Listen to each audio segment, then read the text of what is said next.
Everyone, this is Shweta. Welcome to my YouTube channel. Last lecture में हमने making of the constitution का part 1 cover किया था। आज हम इसका पार्ट 2 देखेंगे।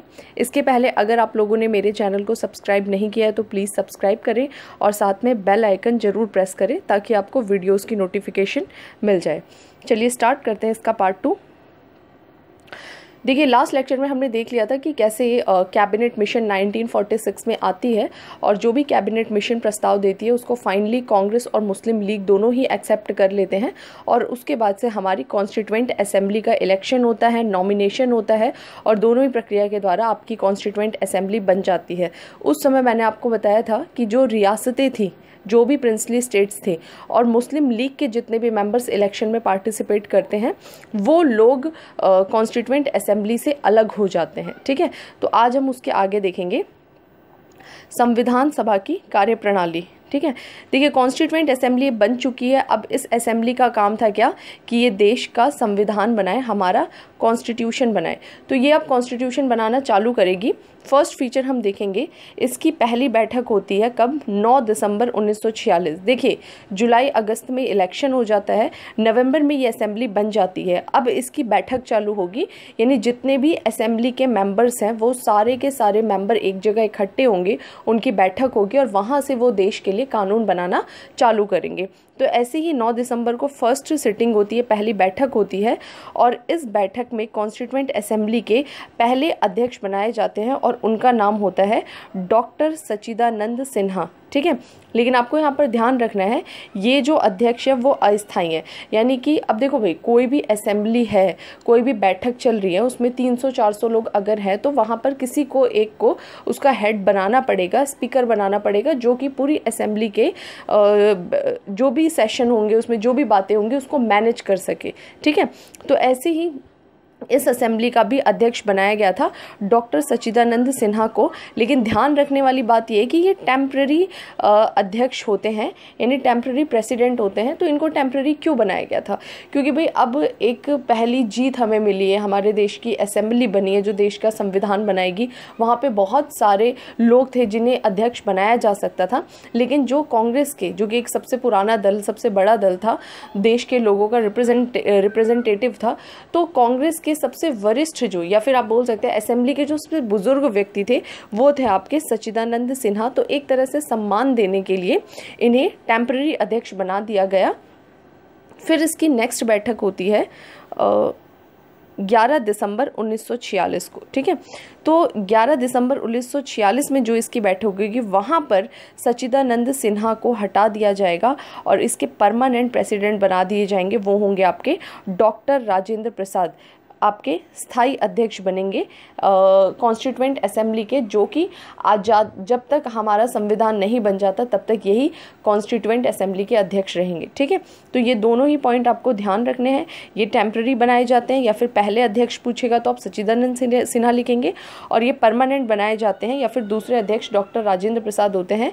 ये अगली ही बैठक को 2 दिन बाद ही इनको बना दिया जाता है। इसी के साथ कॉन्स्टिट्यूएंट असेंबली के 2 उपाध्यक्ष भी बनाए जाते हैं। एक है आपका HC मुखर्जी और दूसरे हैं आपके VT कृष्णामाचारी। दोनों ही नाम इंपॉर्टेंट, आपको दोनों याद रखने हैं। तो आपको याद रखना है कि हमारी कॉन्स्टिट्यूएंट असेंबली के 2 उपाध्यक्ष थे। ठीक है, एक और चीज़ मैंने यहाँ पे मेंशन नहीं किया, उसको ध्यान रखेंगे। हमारी कॉन्स्टिट्यूशनल एडवाइज़र जो थे, है ना, संवैधानिक सलाहकार थे संविधान सभा में, वो कौन थे? BN राव। तो वो आप लोग और नोट डाउन कर लेंगे कि BN राव हमारे कॉन्स्टिट्यूशनल एडवाइज़र थे। ठीक है, सेकंड फीचर हमने देखा इसका क्या कि मुस्लिम लीग ने इस बैठक का बहिष्कार किया। अब देखो, इसके सेशन चालू हो गए हैं, पहली बैठक हो रही है, दूसरी बैठक हो रही है, लेकिन जो मुस्लिम लीग के मेंबर्स थे जिन्हें टोटल 73 सीट्स मिलती है, इलेक्शन में जीतते हैं, वो लोग इस असेंबली की बैठक का बहिष्कार कर देते हैं, यानी इन बैठकों में भाग नहीं लेते हैं। क्या रीज़न होता है? एक सिंपल सा रीज़न था भाई, इलेक्शन हुआ था तो उन्हें लगा था हमें ज़्यादा सीट्स मिलेंगी, लेकिन ऐसा नहीं हुआ। जहां कांग्रेस को 208 सीट मिली है, वही मुस्लिम लीग को केवल 73 सीटें मिली हैं। अब लीग को समझ में आ चुका था कि भाई हमारे पास सीट्स कम है और आने वाले टाइम में भी, चूँकि इंडिया जो है यहाँ पर मेजॉरिटी में हिंदू है, तो जो सरकार भी बनेगी, पार्लियामेंट में भी लोग जाएंगे, वो मेजॉरिटी हिंदू की ही रहेगी और मुस्लिम्स हमेशा माइनॉरिटी में ही रहेंगे। इसी वजह से उन्होंने डिसाइड किया कि हम इस असेंबली की बैठक में भाग नहीं लेंगे और जो उनकी पहले की डिमांड थी वही उन्होंने वापस उठा दी, क्या, अलग पाकिस्तान की मांग। ठीक है, तो उन्होंने डिसाइड किया कि हमें अलग पाकिस्तान चाहिए ही चाहिए और हम इस असेंबली की बैठक में भाग नहीं लेंगे। तो इनके भाग नहीं लेने की वजह से जब सेशन चलता है तो केवल कितने मेंबर्स होते हैं उसमें, 211, यानी 211 सदस्य ही भाग लेते हैं। ठीक है, तो यहाँ पे कंफ्यूज नहीं होना है। टोटल 389 मेंबर्स थे, जिसमें से जो रियासतें थी वो भाग नहीं ले रही हैं, लीग जो है वो भाग नहीं ले रहे हैं, तो जो बाकी बच गए 211 सदस्य ये कुल मिलाकर भाग लेते हैं असेंबली में। ठीक है, आगे हम देखेंगे 13 दिसंबर 1946 को पंडित जवाहरलाल नेहरू, अब देखिए नेक्स्ट जब बैठक होगी 2 दिन बाद ही 13 दिसंबर को, तो यहाँ पर एक बहुत महत्वपूर्ण चीज़ होती है। क्या होता है वो, कि जो पंडित जवाहरलाल नेहरू होते हैं वो उद्देश्य प्रस्ताव, ऑब्जेक्टिव रेजोल्यूशन पेश करते हैं। तो ऑब्जेक्टिव रेजोल्यूशन बहुत इंपॉर्टेंट है, आगे इस पर पूरा एक चैप्टर है जो हम कवर करेंगे। यहाँ पर मैं थोड़ा सा आपको हिंट दे के निकलूँगी कि उद्देश्य प्रस्ताव या ऑब्जेक्टिव रेजोल्यूशन होता क्या है। तो देखिए आप लोग एग्जाम्स की प्रिपरेशन कर रहे हैं तो उसके लिए आपका एक पहले आपने मोटिव डिसाइड किया होगा कि भाई हमने एसएससी की, हमने यूपीएससी की या स्टेट पीसीएस की प्रिपरेशन करनी है। आपके वो मोटिव डिसाइड करने के बाद से आप देखेंगे कि जो भी आपके काम है वो उसी डायरेक्शन में जा रहे हैं। जैसे आपका कोचिंग ज्वाइन करना, आपका ऑनलाइन स्टडी करना, आपका लाइब्रेरी ज्वाइन करना, तो ये सारा का सारा किससे डिसाइड हो रहा है, आपके मोटिव से। तो ऐसे ही हमने भी अब देश का संविधान बनाना है, लेकिन कानून बनाने हैं, लेकिन वो कानून किस चीज़ को ध्यान में रखकर बनाया जाए, हमारा मोटिव क्या होना चाहिए, हमारे कॉन्स्टिट्यूशन का उद्देश्य क्या होना चाहिए। ठीक है, यानी हम कॉन्स्टिट्यूशन बनाना कैसा चाहते हैं। हम देश को एक लोकतांत्रिक देश बनाना चाहते हैं, गणतांत्रिक देश बनाना चाहते हैं, है ना, रिपब्लिक, डेमोक्रेटिक, या फिर हम वेलफेयर कंट्री बनाना चाहते हैं इंडिया को। तो हमारा देश बनना कैसा चाहिए, हमारा मोटिव क्या होना चाहिए। तो यही मोटिव या यही उद्देश्य प्रस्ताव, ऑब्जेक्टिव रेजोल्यूशन 13 दिसंबर 1946 को पंडित जवाहरलाल नेहरू संविधान सभा के सभी मेंबर्स के सामने पेश करते हैं। ठीक है, और इसी ऑब्जेक्टिव रेजोल्यूशन में पूरा का पूरा आपका संवैधानिक दर्शन, यानी आपका कॉन्स्टिट्यूशन कैसा होना चाहिए वो यहाँ पर दिखाई देता है। ठीक है, तो अब क्या होता था, असेंबली में जब भी कोई प्रस्ताव लाया जाता था उस पर असेंबली के सारे मेंबर डिस्कस करते थे। तो इस ऑब्जेक्टिव रेजोल्यूशन पर भी सभी मेंबर्स जो है वो डिस्कस करते हैं और फाइनली आगे चलकर 22 जनवरी 1947, अगला साल आ जाएगा। देखिए ये दिसंबर की तो घटना ही है, तो ये डिस्कस करते हैं और फाइनली 22 जनवरी 1947 को जो हमारी कॉन्स्टिट्यूएंट असेंबली थी, संविधान सभा थी, उसने इस उद्देश्य प्रस्ताव को अपना लिया कि नेहरू जो ऑब्जेक्टिव रेजोल्यूशन लेकर आए हैं इसी को ध्यान में रखकर हम अपना पूरा का पूरा कानून बनाएंगे। सभी के समझ में आ गया क्या था उस ऑब्जेक्टिव रेजोल्यूशन में, इस चैप्टर में दिया है, लेकिन हम यहाँ पर बिल्कुल भी डिस्कस नहीं करेंगे क्योंकि इसके बाद जो हम चैप्टर्स करेंगे उसमें आएगा आपका प्रीएम्बल, प्रस्तावना।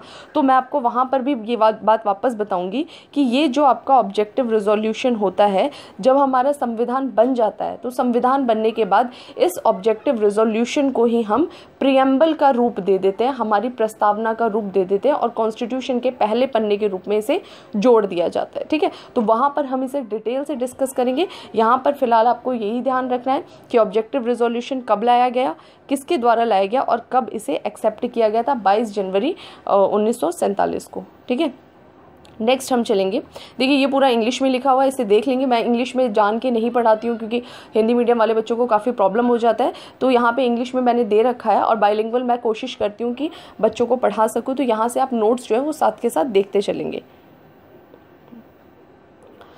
नेक्स्ट है आपका भारतीय स्वतंत्रता अधिनियम 1947। अब देखिए भाई, कॉन्स्टिट्यूएंट असेंबली अपना काम कर रही थी, जनवरी तक का टाइम आ गया, जनवरी 1947 देश का संविधान बनना चालू हो गया है, लेकिन देश को अब तक आज़ादी नहीं मिली है। ठीक है, लेकिन जैसे ही 22 जनवरी को उद्देश्य प्रस्ताव एक्सेप्ट करती है कांग्रेस, तो धीरे धीरे जो रजवाड़े हैं वो भी कांग्रेस की संविधान सभा की बैठकों में भाग लेने लगते हैं। मैंने आपको बताया था कोई भी राजा महाराजा असेंबली में पार्टिसिपेट नहीं करता है, पार्टिसिपेट तो छोड़िए अपने यहाँ के लोगों के नाम तक नॉमिनेट करके नहीं देता है, लेकिन जब उन्हें लगता है कि भाई कांग्रेस तो काम कर रही है और देश का संविधान बन रहा है तो कहीं ना कहीं हमें पार्टिसिपेट करना चाहिए, और धीरे धीरे वो लोग जो हैं अपने अपने मेंबर्स का नाम देकर असेंबली की बैठकों में भाग लेने लगेंगे। दूसरी ओर जो मुस्लिम लीग है उसे तो भाई यहाँ पर थोड़ा इनसिक्योर फील हो जाएगा कि ये तो देश का कॉन्स्टिट्यूशन बनने लग गया, हमारे जाने का तो कुछ फ़र्क, ना जाने का कुछ फ़र्क ही नहीं पड़ रहा है। तो मुस्लिम लीग डिसाइड करती है कि अब हमें बहुत डिमांड कर लिया, अब हमें डायरेक्ट एक्शन लेना है और अब हमें पाकिस्तान चाहिए ही चाहिए। तो इस समय देश में बहुत ज़्यादा हिंसा हो जाएगी, हिंदू मुस्लिम सांप्रदायिक दंगे होंगे। फाइनली फिर ब्रिटेन से, आपको मैं पहले ही बता चुकी हूँ कि लॉर्ड माउंटबेटन को भारत का वायसराय बनाकर भेजा जाता है कि भाई वो इस चीज़ का सॉल्यूशन निकालेंगे। एक्चुअल में उन्हें यही बोला जाता है कि आप जाइए और जाके देश का विभाजन करिए। लॉर्ड माउंटबेटन आते हैं भारत और भारत आकर 3 जून 1947, ठीक है, 3 जून 1947 को वो देश के विभाजन का प्लान देते हैं, योजना देते हैं, जैसे 3 जून plan, Mountbatten plan, Dickie Bird Mountbatten का घर का नाम था, तो निकनेम जिसे बोलते हैं, तो डिकी बर्ड प्लान के नाम से भी जाना जाता है। तो 3 जून को इन्होंने भारत पाकिस्तान विभाजन योजना दे दी और इस योजना को लागू कर दिया गया था। और आपको पता है वो किस एक्ट के द्वारा लागू किया गया था? Indian independence act 1947। इसके लागू होते ही 15 अगस्त को देश को आज़ादी मिल गई विभाजन के साथ। समझ में आ गया? लेकिन ये जो 3 जून 1947 को जब इन्होंने प्लान पेश किया था, तो अब पता था कि भी भारत पाकिस्तान का विभाजन हो रहा है, तो मुस्लिम लीग के ऐसे मेंबर जो कि इस वाले क्षेत्र में आते थे या इधर रहना चाहते थे, वो अब यहाँ से पार्टिसिपेशन चालू करेंगे कॉन्स्टिट्यूएंट असेंबली के बैठक में। यानी मुस्लिम लीग के पहले तो कोई भी मेंबर्स पार्टिसिपेट नहीं कर रहे थे, लेकिन ये विभाजन की योजना आने के बाद जो भी इंडियन स्टेट, जो इंडियन कंट्री वाली जो बाउंड्री में रहने वाले थे, उन्होंने असेंबली में पार्टिसिपेशन अपना चालू कर दिया। ठीक है, तो ये मैंने आपको कुछ एक्स्ट्रा इन्फॉर्मेशन दे दी है। अब ये हम फीचर देखेंगे। भारतीय स्वतंत्रता अधिनियम 1947 जैसे ही लागू होता है, देश को आज़ादी मिलती है, उसके साथ ही तुरंत ही जो आपकी असेंबली है वो पूरी तरह से सोवरन बन जाएगी, सोवरन बॉडी, संप्रभु निकाय। यानी अब जो है, मैं पहले भी आपको बता चुकी थी, संप्रभु या सोवरन का मतलब होता है जो अपने इंटरनल एक्सटर्नल डिसीजन पूरे फ्रीडम के साथ ले सके बिना किसी प्रेशर के। तो यहाँ पर जो आपकी असेंबली है वो सोवरन बन जाएगी, यानी असेंबली कोई भी डिसीजन ले सकती थी, कोई भी कानून अपना सकती थी, किसी भी देश के कानून को अपनी कॉन्स्टिट्यूशन में शामिल कर सकती थी। ठीक है, इतना ही नहीं, जो ब्रिटिश कानून देश में लागू थे, अभी चल ही रहे थे क्योंकि हमारा कॉन्स्टिट्यूशन तो बना ही नहीं था, ये असेंबली के पास पावर थी कि उन कानूनों को भी खारिज कर सकती थी या उन कानूनों में कुछ बदलाव कर सकती थी। समझ में आ गया? तो इस एक्ट के लागू होते ही तुरंत हमारी असेंबली जो है वो पूरी तरह से सोवरन हो जाएगी। और क्या चेंज होगा? कॉन्स्टिट्यूएंट असेंबली अब आपकी देश की पहली संसद, जिसको पार्लियामेंट कहते हैं, या लेजिस्लेचर बन जाएगा। ये क्या है तो थोड़ा सा हम समझेंगे। देखिए भाई, 1947 तक तो नहीं, पहले हम देखेंगे 1946, 47 और 50। ठीक है, तो 1946 में आपकी क्या बन जाती है? कॉन्स्टिट्यूएंट असेंबली, संविधान सभा बन जाती है। क्लियर हो गई? और ये कब बनाएगी आपके देश का संविधान? 1950 में। 1947 तक हमारे देश का लॉ एंड ऑर्डर सब मेंटेन कौन करते हैं?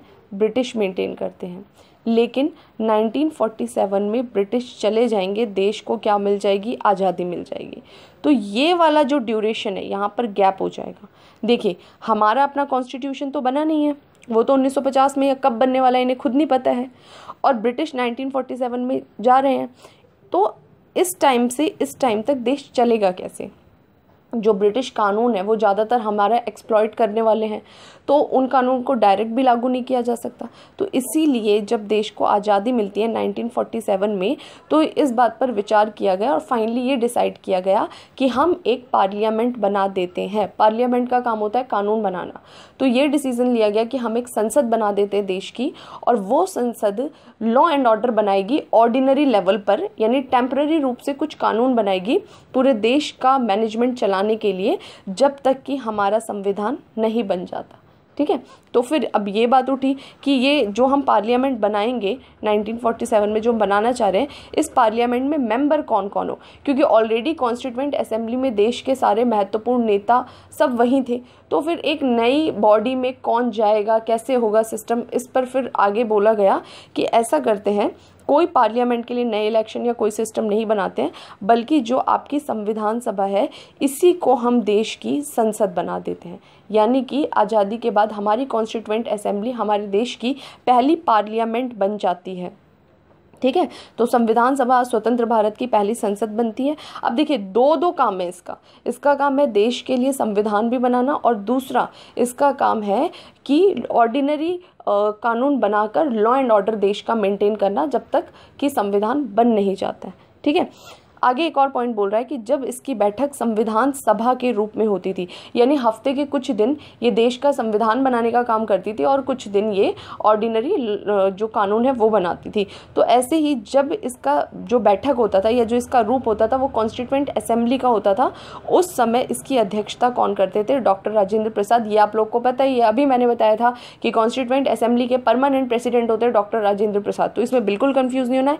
लेकिन जब यही कॉन्स्टिट्यूएंट असेंबली लेजिस्लेचर के रूप में काम करती थी, उस टाइम पे इसके अध्यक्ष बदल जाते हैं और तब इसकी अध्यक्षता करते हैं GV मावलंकर। ठीक है, गणेश वासुदेव मावलंकर इनका पूरा नाम है। तो GV मावलंकर आपके स्वतंत्र भारत की संसद के पहले अध्यक्ष होते हैं। ठीक है, तो ये इसका एक बहुत इंपॉर्टेंट फीचर है। नेक्स्ट हम देखेंगे मुस्लिम लीग के सदस्य भारतीय संविधान से अलग हो गए, जिससे संविधान सभा के सदस्यों की संख्या 299।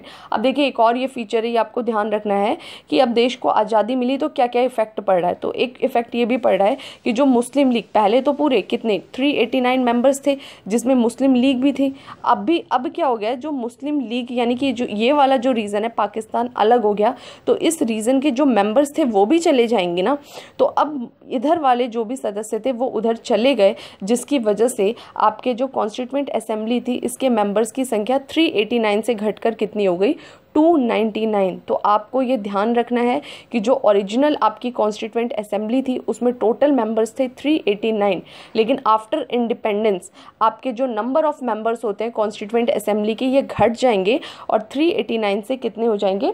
299 हो जाएंगे। क्यों हो जाएंगे? क्योंकि जो मुस्लिम लीग के पाकिस्तान रीजन के मेंबर्स थे वो उधर चले जाते हैं। अब ये जो 299 मेंबर्स हो जाते हैं, इसमें से आपकी 229 सीट्स जो होती है वो होती है ब्रिटिश गवर्नर वाले रीजन की, या फिर जहाँ पर ब्रिटिश का शासन होता है इंडिया में वहाँ की, और 70 सीट्स जो हो जाती हैं वो किसकी हो जाती हैं? रियासतों की। तो दोनों की सीट्स घट जाती हैं, 229 भारत के पूरे और 70 सीट्स जो भारत में रियासतें हैं उनकी सीट्स, और अब कितनी सीट्स हो जाएंगी टोटल? 299। ठीक है। नेक्स्ट इसका फीचर ये सेम इंग्लिश में है, यहाँ से देख लेंगे। नेक्स्ट फीचर क्या है इसका? अब देखिए देश को आज़ादी मिल गई 15 अगस्त को, आपके संविधान सभा के सदस्य की संख्या कम हो गई है और कॉन्स्टिट्यूशन तो आपका बना नहीं है, तो कॉन्स्टिट्यूशन रुक चुका था बनना, अब वापस से कॉन्स्टिट्यूशन का काम चालू हो जाएगा। तो जो कॉन्स्टिट्यूशन बनने का काम चालू होगा, पहला काम जो किया जाता है वो क्या? संविधान सभा की सबसे महत्वपूर्ण समिति बनाई जाती है जिसका नाम होता है प्रारूप समिति या फिर ड्राफ्ट कमेटी। अब देखिए ये जो कॉन्स्टिट्यूएंट असेंबली थी ये कमेटी बना के काम करती थी, है ना। अब पूरे के पूरे असेंबली के सारे मेंबर्स एक ही विषय पर तो कानून बनाएंगे नहीं, तो छोटी छोटी कमेटी बना दी जाती थी कुछ कुछ मेंबर्स की। किसी को कोई काम सौंपा जाता था, किसी को कोई काम सौंपा जाता था, वो पूरा उस पर डिस्कस करके कानून बनाते थे। उस पर पूरी असेंबली फिर डिस्कस करती थी और फिर उसको अपनाया जाता था कानून के रूप में। तो ऐसे ही एक बहुत इंपॉर्टेंट कमेटी बनती है और उसका नाम होता है ड्राफ्ट कमेटी। तो कॉन्स्टिट्यूएंट असेंबली की ये ड्राफ्ट कमेटी कब बनाया जाता है? 29 अगस्त 1947 को ये ड्राफ्ट कमेटी बनती है और इसमें टोटल कितने सदस्य होते हैं? 7 सदस्य होते हैं। ठीक है। तो ये जो ड्राफ्ट कमेटी होती है ये किस चीज से रिलेटेड होती है यार? देखते हैं आगे। ये ड्राफ्ट कमेटी अगस्त 1947 को बनाई जाती है। ड्राफ्ट कमेटी का काम क्या होता है? ये तो कॉन्स्टिट्यूशन का स्ट्रक्चर कैसा हो, यानी संविधान का रूप कैसा होना चाहिए, संविधान में कितने आर्टिकल्स हो, कितने पार्ट्स हो, उस किस तरह से हम उसको प्रेजेंट करें, तो ये पूरा काम था इस ड्राफ्ट कमेटी का कि कॉन्स्टिट्यूशन का स्ट्रक्चर कैसा हो वो ये डिसाइड करें। तो इसमें टोटल 7 मेंबर्स थे। बहुत इंपॉर्टेंट है, इन 7 के नाम आपको याद करने पड़ेंगे। जो इसके पहले मेंबर थे वो थे डॉक्टर BR अम्बेडकर, जो कि इसके अध्यक्ष भी थे। ठीक है। तो आपसे पूछेगा ड्राफ्ट कमेटी के अध्यक्ष कौन थे? BR अम्बेडकर, जो इसके एक मेंबर भी थे। बाकी ये 6 और मेंबर्स के नाम है गोपाल स्वामी अयंगर, अल्लादी कृष्णा स्वामी अय्यर, मुंशी सादुल्ला। अब इन 2 नामों में आप थोड़ा सा समझ लेंगे, ये जो N माधव राव है और टीटी कृष्णामाचारी है, ये ओरिजिनल जो आपकी ड्राफ्ट कमेटी बनती है उसके मेंबर नहीं होते हैं, ये बाद में मेंबर बनते हैं। कैसे? एन माधव राव की जगह पहले बीएल मित्र होते हैं, लेकिन बीएल मित्र जो है उनको कुछ हेल्थ इशू हो जाता है जिसकी वजह से वो अपना रिज़ाइन दे देते हैं और एन माधव राव को इनकी जगह पर मेंबर अपॉइंट किया जाता है। दूसरी ओर है टीटी कृष्णामाचारी, तो इनकी जगह पर पहले डीपी खेतान होते हैं, लेकिन डीपी खेतान की डेथ हो जाती है जिसकी वजह से टीटी कृष्णामाचारी को इसके मेंबर के रूप में अपॉइंट किया जाता है। तो आपसे ये भी पूछ सकता है कि एन माधव राव की जगह पहले कौन थे या मित्र की जगह कौन बाद में आए, तो थोड़ा सा इसको ध्यान में रखेंगे, ठीक है। तो ये अब आपकी ड्राफ्ट कमेटी बन चुकी है। ड्राफ्ट कमेटी का काम था स्ट्रक्चर बनाना, तो इन्होंने अपना काम किया और काम करके फाइनली कॉन्स्टिट्यूशन का पहला ड्राफ्ट पेश किया। कब? फरवरी 1948 में। तो 1947 में ये कमेटी बन जाती है और फरवरी 1948 में अगले साल ये कॉन्स्टिट्यूशन का ड्राफ्ट पेश करेगी। अब कोई भी काम किया जाता था उसमें असेंबली के सभी लोगों की सलाह ली जाती थी, लोगों की सलाह ली जाती थी। तो ऐसे ही लोगों की शिकायत, आलोचना, सुझाव, उन सब पर डिस्कस करते हुए ये जो पहली बार ड्राफ्ट लाया गया था फरवरी 1948 में, उसमें कुछ अमेंडमेंट किए गए, कुछ बदलाव किए गए और फिर दूसरा आपका ड्राफ्ट पेश किया जाता है कॉन्स्टिट्यूशन का अक्टूबर 1948 में, ठीक है। तो पहली बार आपका फरवरी में और दूसरी बार अक्टूबर 1948 में आपका ड्राफ्ट लाया जाता है, ठीक है। आगे क्या होता है? अंबेडकर, जो BR अम्बेडकर है, फाइनली 4 नवंबर 1948 को संविधान का अंतिम प्रारूप पेश कर देते हैं। यानी कि जो आपका कॉन्स्टिट्यूशन है, जितने भी कानून थे उस ड्राफ्ट के हिसाब से उसको पूरा का पूरा अरेंज कर दिया जाता है और अब वो लास्ट आपका 4 नवंबर 1948 को डिस्कशन के लिए रखा जाता है कि इसमें क्या चेंजेस करने हैं, जोड़ना है, घटाना है, इसी में बदलाव किया जाएगा। स्ट्रक्चर पूरा अब यही रहेगा। तो 4 नवंबर 1948 को संविधान को पेश किया जाता है कॉन्स्टिट्यूएंट असेंबली के आगे और इसके बाद से 2 बार और पेश किया जाता है। उतना डिटेल में आपको नहीं जाना है, बहुत फैक्चुअल चीज़ें हैं तो उसको हम नहीं ध्यान देंगे। तो 4 नवंबर 1948 के बाद से इस पर डिस्कस चलता रहता है, 2 बार और इसको पेश किया जाएगा और फाइनली 26 नवंबर 1949 को इस कॉन्स्टिट्यूशन को एक्सेप्ट कर लिया जाता है, पारित कर लिया जाता है कि यही हमारे देश का संविधान होगा। संविधान को अडॉप्ट कर लिया जाता है, ठीक है।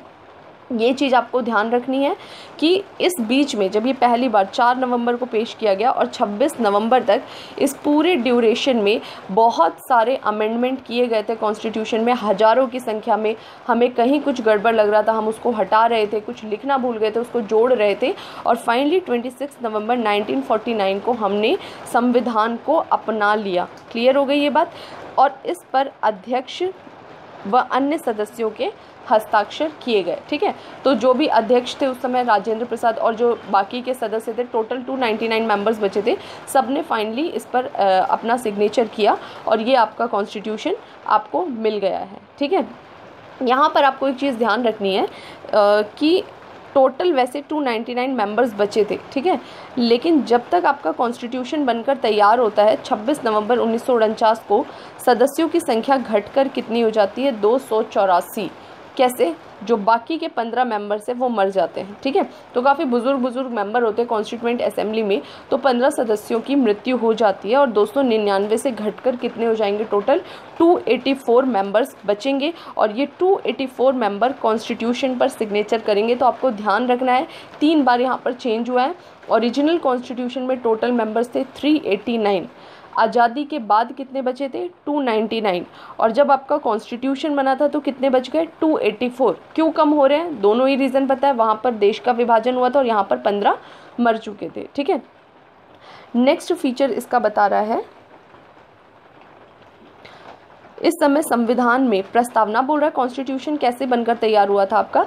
तो कॉन्स्टिट्यूशन में एक प्रियम्बल था, टोटल 395 आर्टिकल्स थे, 8 आपकी अनुसूचियाँ थी और टोटल कॉन्स्टिट्यूशन में 22 पार्ट्स थे। तो इन सब के बारे में हम आगे डिटेल में डिस्कस करेंगे। यहाँ पर बस आपको ये चीज़ें ध्यान रखनी है कि संविधान जो ओरिजिनल था उसमें कितनी कितनी चीज़ें थी। तो उसमें एक प्रस्तावना था, 22 भाग थे, 395 अनुच्छेद थे और 8 अनुसूचियाँ थी, ठीक है। इसके बाद से 26 नवंबर 1949 को जिस दिन कॉन्स्टिट्यूशन अपनाया गया उस दिन संविधान को पूरी तरह से लागू नहीं किया गया। जिस दिन संविधान अपनाया गया था 26 नवंबर को, पूरा संविधान उस दिन लागू नहीं किया गया, बल्कि संविधान के कुछ अति महत्वपूर्ण जो भी प्रोविज़न थे उसको इमीडिएट लागू कर दिया गया, जैसे सिटीजनशिप, इलेक्शन, पार्लियामेंट, कुछ और जो टेम्प्रेरी प्रोविज़न्स थे उसको उस समय लागू कर दिया गया। ये बहुत कम थे, और बाकी जो एक बहुत बड़ा हिस्सा था कॉन्स्टिट्यूशन का, उसको 26 जनवरी 1950 को लागू किया। यानी आप मोटा मोटा बोल सकते हैं कि पूरा कॉन्स्टिट्यूशन ही आपका 26 जनवरी 1950 को लागू किया गया। तो यहाँ पर आपको एक चीज़ समझनी है कि जब आपका कॉन्स्टिट्यूशन 26 नवंबर को बन चुका है तो ये 2 महीने बाद क्यों लागू किया गया। यानी हम चाहते तो उसी दिन पूरा का पूरा संविधान लागू कर सकते थे, लेकिन इसके लिए आपको थोड़ा सा हिस्ट्री में जाना पड़ेगा। होता क्या है, आपका 1929 में कांग्रेस का एक बैठक होता है लाहौर में, जो आज पाकिस्तान में है, जिसको हम बोलते हैं लाहौर सेशन या फिर लाहौर अधिवेशन। ठीक है, तो ये जो लाहौर अधिवेशन होता है कांग्रेस का, इसमें कांग्रेस डिसाइड करती है कि हम अगले साल, दिसंबर में होता है, कि हम अगले महीने 26 जनवरी 1930 को एक डे के रूप में सेलिब्रेट करेंगे, और उस डे का नाम होगा पूर्ण स्वराज दिवस या फिर इंडिपेंडेंस डे के रूप में। कोई आज़ादी मिल नहीं रही थी, खाली में पंगे लेने के लिए कि कर लो जो करना है, हम आज़ाद हैं। यानी एक तरह से हम ब्रिटिश को चुनौती दे रहे कि हम मनाएंगे भाई अपना आज़ादी दिवस, आपको जो करना है कर लो, कुछ कर भी नहीं सकती थी ब्रिटिश। तो इसी तरह से 26 जनवरी 1930 को हमने इस डे को सेलिब्रेट किया था पूर्ण स्वराज दिवस के रूप में। तो जब यहाँ पर हमारा कॉन्स्टिट्यूशन बनकर तैयार हो जाता है 26 नवंबर को, तो वो डे हमारे लिए बहुत महत्वपूर्ण होता है, बहुत यादगार होता है। तो उसको हम पूरे देश के लिए हमेशा यादगार बनाने के लिए 26 जनवरी को अपना संविधान लागू करते हैं। ठीक है, तो यही रीज़न होता है कि हम 2 महीने रुककर 26 जनवरी 1950 को अपना संविधान लागू करते हैं। यहाँ पर यही मैंने फीचर लिखा था। 26 जनवरी 1930 को राष्ट्रीय कांग्रेस के लाहौर अधिवेशन में पूर्ण स्वराज दिवस का प्रस्ताव पारित किया गया था, और ये डे हमारे लिए बहुत महत्वपूर्ण था, इसलिए हमने इस दिन अपना कॉन्स्टिट्यूशन जो है वो लागू किया। तो आपसे एग्जाम में क्वेश्चन पूछेगा अगर कि संविधान कब बनकर तैयार हुआ या इसे कब अडॉप्ट किया गया, तो आपको ध्यान रखना है कब किया गया था, 26 नवंबर 1949 को। लेकिन इसको लागू कब किया गया, तो वो आपको ध्यान रखना है 26 जनवरी 1950 को।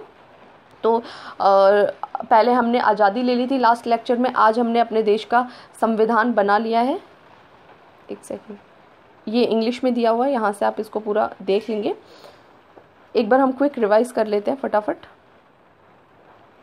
देखिए, सबसे पहले हमने देखा कि जो हमारी असेंबली होती है उसकी बैठक चालू होगी।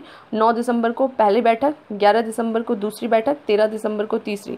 पहली बैठक में आपके अस्थायी अध्यक्ष बने सच्चिदानंद सिन्हा, दूसरी बैठक में आपके परमानेंट अध्यक्ष बने राजेंद्र प्रसाद, और तीसरी बैठक में नेहरू जी क्या लेकर आते हैं, आपका ऑब्जेक्टिव रेजोल्यूशन, उद्देश्य प्रस्ताव, जिसको आपका 22 जनवरी को कॉन्स्टिट्यूएंट असेंबली द्वारा अपना लिया जाता है कि यही हमारे देश का ऑब्जेक्टिव रेजोल्यूशन होगा। इन सभी बैठकों में मुस्लिम लीग और रियासतें भाग नहीं ले रही हैं। ठीक है, फिर हमने देखा कि इसी बीच आपके देश आज़ाद हो जाता है 1947 में। 46 में बैठक होती है, 47 में देश आज़ाद हो जाता है, और आज़ादी के बाद जो आपकी संविधान सभा है वो पूरी तरह से सोवरन बॉडी बन जाएगी। दूसरा फीचर कि ये एक लेजिस्लेचर का काम भी चालू कर देगी, यानी अब तक तो ये कॉन्स्टिट्यूशन बना रही थी, अब ये कानून भी बनाएगी ऑर्डिनरी, ताकि देश का लॉ एंड ऑर्डर मेंटेन किया जाए। जब ये संविधान सभा के रूप में काम करेगी, अध्यक्षता राजेंद्र प्रसाद, जब विधायिका के रूप में करेगी अध्यक्षता GV मावलंकर। ठीक है, और यहाँ पर एक चीज़ ध्यान रखना है, जो नंबर्स है वो भी कम हो जाएंगे। कितने हो जाएंगे, 299 हो जाएंगे। ठीक है,